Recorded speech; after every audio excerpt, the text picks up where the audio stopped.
Okay, so in order to use machine learning algorithms like clustering or classification, we need to convert our data into a vector of features.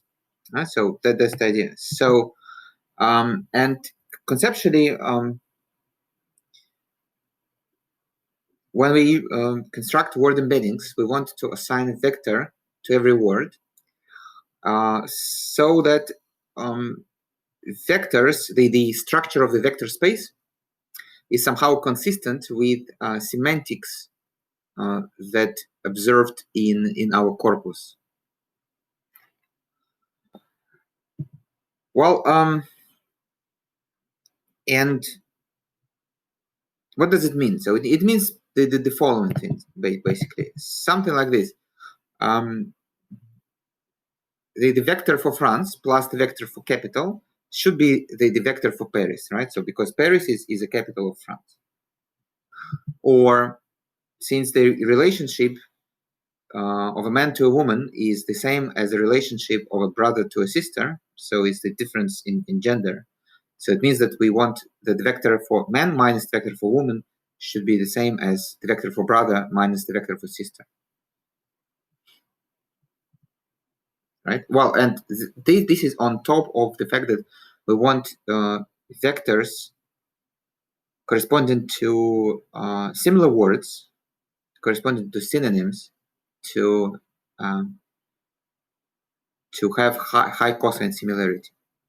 Now, I'm going to give a little overview of natural language processing techniques. So one thing that is worth mentioning is latent semantic analysis, or LSA. It is actually even used today sometimes. It is based on some clever linear algebra, similar to principal component analysis. So if you are going to read about LSA, just have this in mind, that it is similar to PCA. So another popular technique, pre-deep learning technique, is latent Dirichlet allocation. It is, well, if LSA is based on some clever linear algebra, then LDA is based on some clever probability theory. So both are very interesting. So, and I recommend it to explore these topics by yourselves. Now, probably one of the first, and certainly one that has a lot of impact on the area of natural language processing, is the so-called word-to-vec. So this algorithm appeared in 2013. It was just 7 years ago. It was published by Google, and the idea is very clever. So if I had more time, I would probably explain it too. So the idea is that we construct a neural network with one hidden layer, and that hidden layer assigns vectors to words in the following way. So then the output layer is going to predict, so we will remove some words from our text at random, right? So it's if our text is just this word to vec 2013, construct a neural network, and so on, right? So we are going to remove some of these words, and we are going to use the rest of the words to predict the removed words, right? So imagine that we do not see the word network here. So we just read construct a neural something with one hidden layer, and then we want to predict the word network, right? So, and then we are going to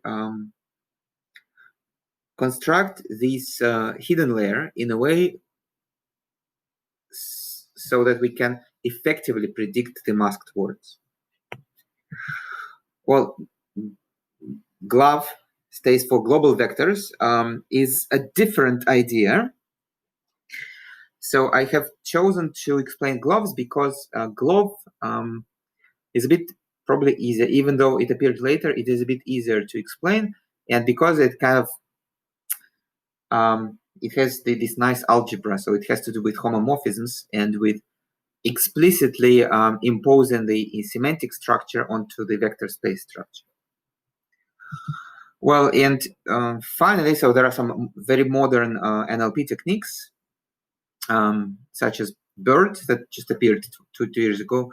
So this is clever generalization of word-to-vec, and they are based on the so-called transformer deep neural network architecture. So transformer is a neural network, but it's not a fully connected neural network. It's something more complicated. Okay, so my purpose was just to give you some sort of keywords that you can look for in the literature if you're interested. So now please do the quiz.